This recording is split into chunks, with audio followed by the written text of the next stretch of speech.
بسم اللہ الرحمن الرحیم۔ اسلامی ہسٹری آف ڈیلی سننے والے دوستوں کو السلام علیکم۔ دوستو، آج کا ہمارا ٹاپک حضرت ابراہیم علیہ السلام کی حال زندگی پر ہے۔ اس ٹاپک سے ہم حضرت ابراہیم علیہ السلام کی حال زندگی کے بارے میں جان سکیں گے اور حضرت ابراہیم علیہ السلام کی تعلیمات سے روشناس ہو سکیں، اور اسی کے ساتھ حضرت ابراہیم علیہ السلام کی حال زندگی سے رہنمائی حاصل کر سکیں اور اپنی عملی زندگی میں ان کی صفات کو اپنا سکیں۔ حضرت ابراہیم علیہ السلام کی ایمانی تذکرے سے اپنے دل و دماغ دونوں کو منور کر سکیں۔ تو دوستو، حضرت ابراہیم علیہ السلام ایک عظیم پیغمبر ہے۔ آپ علیہ السلام کو خلیل اللہ یعنی اللہ تعالیٰ کا دوست بھی کہا جاتا ہے۔ آپ عراق میں پیدا ہوئے۔ آخری نبی حضرت محمد رسول اللہ صلی اللہ علیہ وآلہ وسلم حضرت ابراہیم علیہ السلام کی اولاد میں سے ہیں۔ حضرت ابراہیم علیہ السلام کا ذکر قرآن مجید میں متعدد بار آیا ہے۔ حضرت ابراہیم علیہ السلام کے بعد جتنے بھی پیغمبر آئے وہ حضرت ابراہیم علیہ السلام کی اولاد میں سے ہیں۔ اس وجہ سے آپ کو ابو انبیاء یعنی پیغمبروں کا باپ بھی کہا جاتا ہے۔ یہودیت، مسیحیت اور اسلام تینوں مذہب میں حضرت ابراہیم علیہ السلام کو انتہائی قابل احترام اور قابل تہذیب سمجھا جاتا ہے۔ یہاں تک کہ مشرکین مکہ بھی خود کو ابراہیمی کہتے ہیں۔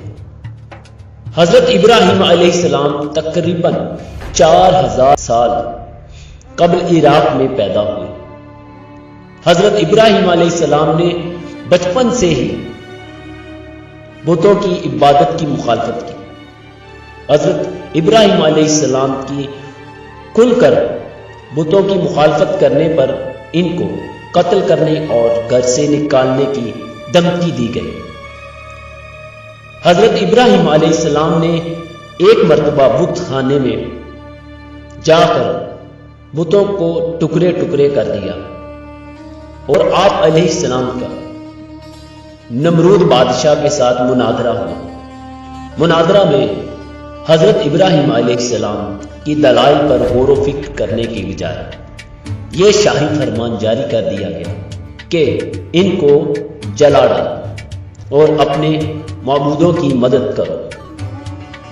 حضرت ابراہیم علیہ السلام کو آگ میں ڈالے جانے کا واقعہ پیش آیا، مگر اللہ تعالیٰ کے حکم سے آگ حضرت ابراہیم علیہ السلام پر ٹھنڈی ہونے کے ساتھ سلامتی اور آرام کا باعث بن گئی۔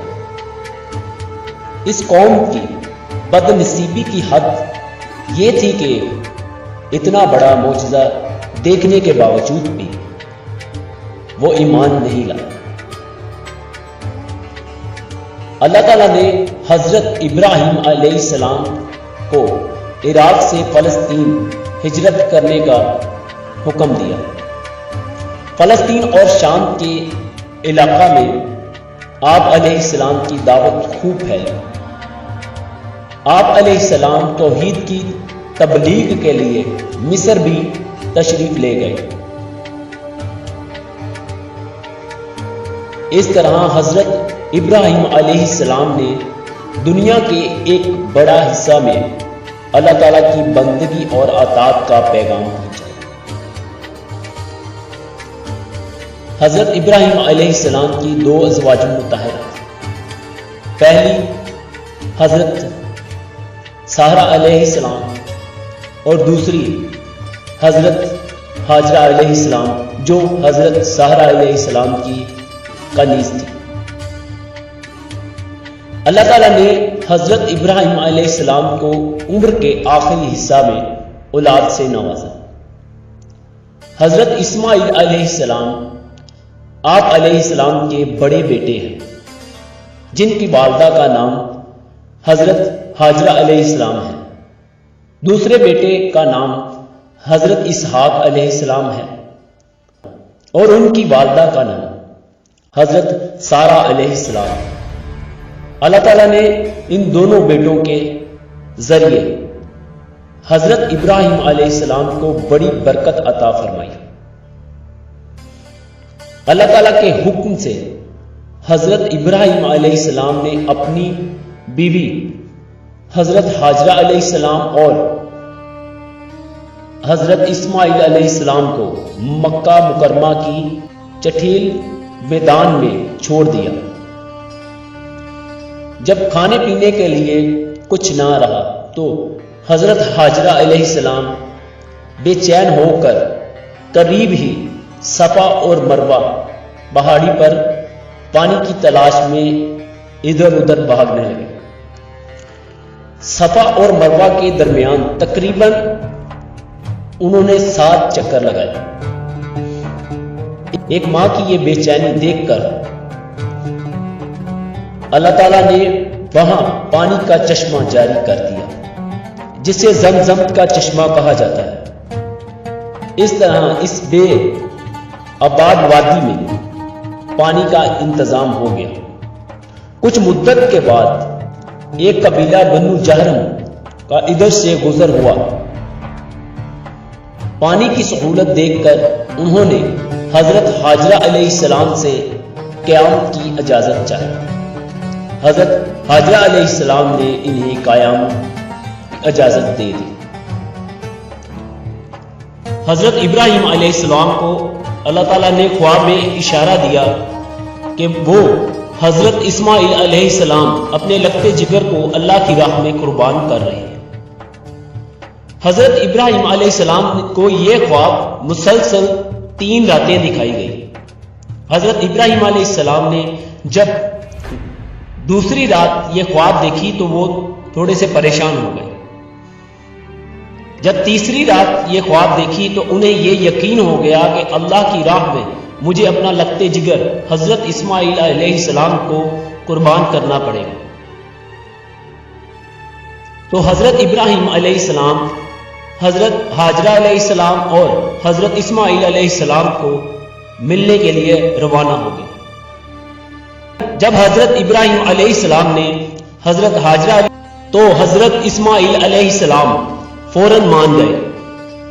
تو حضرت ابراہیم علیہ السلام حضرت اسماعیل علیہ السلام کو اس مقام پر لے جا رہے تھے جس مقام کا خواب میں دکھایا گیا کہ شیطان ابلیس نے ان کو ورگلانے اور اسکانے کی کوشش کی۔ تو حضرت ابراہیم علیہ السلام نے بار بار اسکانے پر 7 کنکریاں ماری۔ تو اللہ تعالیٰ کی رضا کے لیے حضرت ابراہیم علیہ السلام نے اللہ تعالیٰ کے حکم پر تاریخ انسانی کا وہ عظیم و عالیشان کارنامہ انجام دیا جس کا مشاہدہ نہ اس سے پہلے کبھی زمین و آسمان نے کیا اور نہ اس کے بعد کریں گے۔ اپنے لگتے جگر حضرت اسماعیل علیہ السلام کو منہ کے بل زمین پر لٹایا، چھری کو تیز کیا اور آنکھوں پر پٹی باندھی اور پوری طاقت سے چھری اپنے۔ ویڈیو اچھی لگی ہو تو لائک شیئر کر ہمارے گروپ کی حوصلہ افزائی کریں تاکہ ہم آپ کے لیے ایسی ہی اچھی ویڈیو بنائیں، اور ساتھ ہی چینل کو سبسکرائب کر لیں اور ساتھ میں بیل آئیکن کے بٹن کو ضرور پریس کریں۔ اس سے آپ کو آنے والی فیوچر میں ہماری ویڈیو بآسانی مل جائے گی۔